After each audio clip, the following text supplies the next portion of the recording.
ये क्या हो गया? नीतीश बाबू के हाथ से तो तीर के साथ साथ कमान भी छूट गया। नमस्कार, दर्शन न्यूज में आपका स्वागत है। आज गांधी मैदान में नीतीश बाबू के हाथ से तीर तो छूट ही गया, कमान भी साथ साथ छूट गया।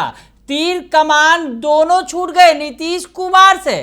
तीर चला रहे थे रावण पर, लेकिन तीर और कमान दोनों धराशायी हो गए, जमीन पर गिर गया।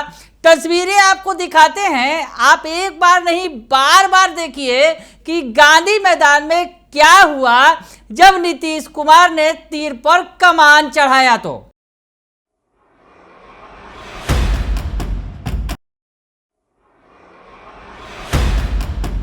तो देखा आपने कि किस तरह से नीतीश कुमार ने तीर पर कमान पर तीर चढ़ाया रावण को मारने के लिए, लेकिन ये क्या हो गया?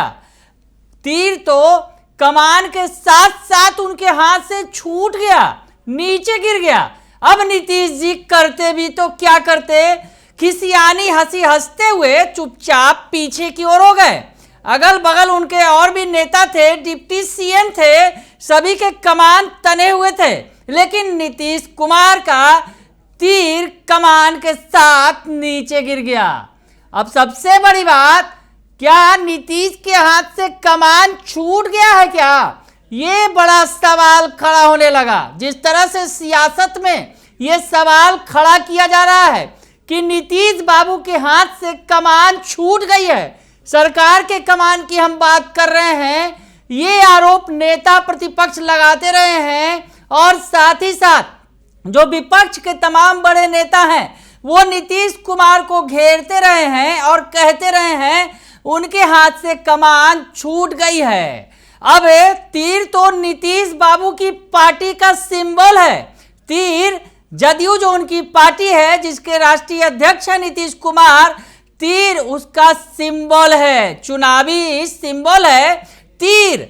लेकिन तीर तो छूटा ही छूटा नीतीश बाबू से, कमान भी छूट गया।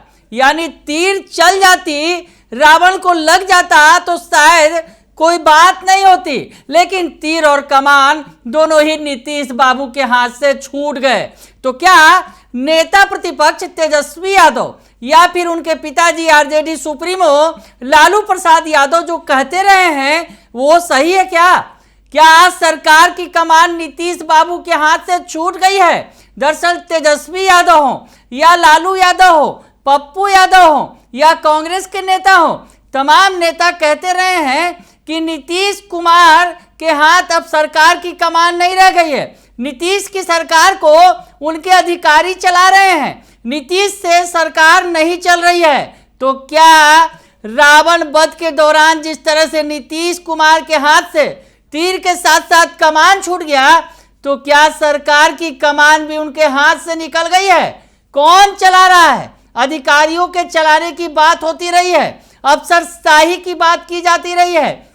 तेजस्वी यादव बार बार ये भी सवाल उठाते हैं कि सीएम नीतीश कुमार सरकारी कार्यक्रमों में जाते हैं, लेकिन एक शब्द बोलते भी नहीं है, मीडिया से इंटरेक्ट भी नहीं करते हैं, नहीं बोलते हैं। अधिकारियों ने उनके जवान पर लगाम लगा दी है, तेजस्वी यादव कहते रहे हैं। तो क्या सचमुच नीतीश के हाथ से तीर के साथ साथ कमान भी छूट गई है? सरकार उनके हिसाब से नहीं चल रही है, अधिकारी चला रहे हैं, या फिर उनके सहयोगी बीजेपी वाले सरकार चला रहे हैं क्या? ये भी बड़ा सवाल है, क्योंकि जिस तरह से नीतीश कुमार के इर्द गिर्द उनके सहयोगी थे, सभी के हाथ में तीर और कमान तने हुए थे, लेकिन नीतीश कुमार के हाथ से तीर के साथ साथ कमान भी छूट गई।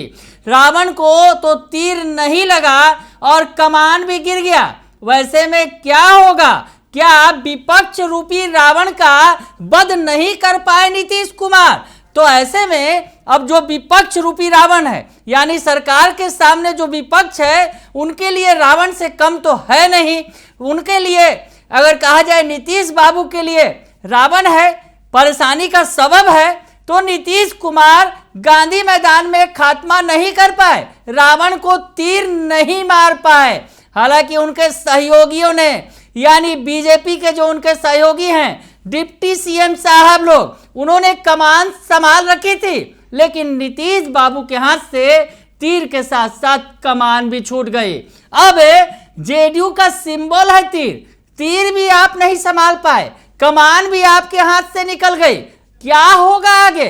क्या सचमुच जो विपक्ष के नेता बोल रहे हैं नीतीश बाबू आपके लिए कि आपके हाथ में न अब तीर है और न ही कमान है? जी हाँ, पार्टी भी उनके हाथ से पिछले दिनों निकलती दिख रही थी जब ललन बाबू राष्ट्रीय अध्यक्ष थे। हालांकि बाद में नीतीश कुमार ने कमान अपने हाथों में ले ली, तीर पकड़ लिया, फिर से पार्टी के राष्ट्रीय अध्यक्ष बन गए। लेकिन उसके बाद सरकार पर उनकी पकड़ अब ढीली दिख रही है। पार्टी में भले ही नीतीश नाम केवलम का जाप जरूर किया जाता है, लेकिन क्या सरकार की कमान नीतीश कुमार के हाथों से सरक गई है? क्योंकि आज प्रत्यक्ष देखने को मिला, हालांकि ये तो तीर कमान छूटने की बात है, गलती किसी से भी हो सकती है, लेकिन नीतीश कुमार से बार बार ऐसी गलती क्यों हो रही है? पिछले दिनों जब पीएम मोदी चुनाव प्रचार करने आए थे तो उनके पैर छूने लग गए थे। फिर केंद्र में सरकार बन रही थी तो उस वक्त भी नीतीश कुमार मोदी जी के चरणों में गिरते नजर आ रहे थे। उसके अलावा जिस तरह से नीतीश कुमार का व्यवहार इन दिनों बदला है, उस पर कई तरह के सवाल खड़े होने लगे थे। वैसे में नीतीश कुमार के हाथ से तीर और कमान दोनों छूट गए हैं। तीर यानी पार्टी, कमान यानी सरकार। जी हाँ, तीर तो उनकी पार्टी का सिंबल ही है, और कमान, जिसकी कमान संभाल रखी है सीएम नीतीश कुमार ने, बिहार की सरकार के मुखिया है नीतीश कुमार, यानी कमान भी उनके हाथ में है और तीर भी है। लेकिन आज दोनों ही गिर गए। आज मौका था दशहरा का। दशहरा में जब अच्छाई पर, बुराई पर अच्छाई की जीत होती है, राम रावण को तीर मारते हैं, बुराई का जो प्रतीक है रावण वो मर जाता है, राम जी की जीत होती है, और सीता का जो हरण किया था रावण ने, उन्हें छुड़ा लेते हैं राम जी, यानी बुराई के प्रतीक का अंत होता है। लेकिन नीतीश कुमार के हाथ से तो तीर भी छूट गई, कमान भी छूट गया, रावण को तीर लगा ही नहीं, बुराई का अंत तो हुआ ही नहीं, और नीतीश कुमार के जो विपक्ष रूपी रावण है वो तो मरे ही नहीं। तो ऐसे में अब आगे क्या होगा? नीतीश कुमार के हाथ से तीर भी चला गया और कमान भी छूट गई है। बने रहिए दर्श न्यूज के साथ, तमाम खबरों से आपको अपडेट रखेंगे। फिलहाल के लिए इतना ही, धन्यवाद।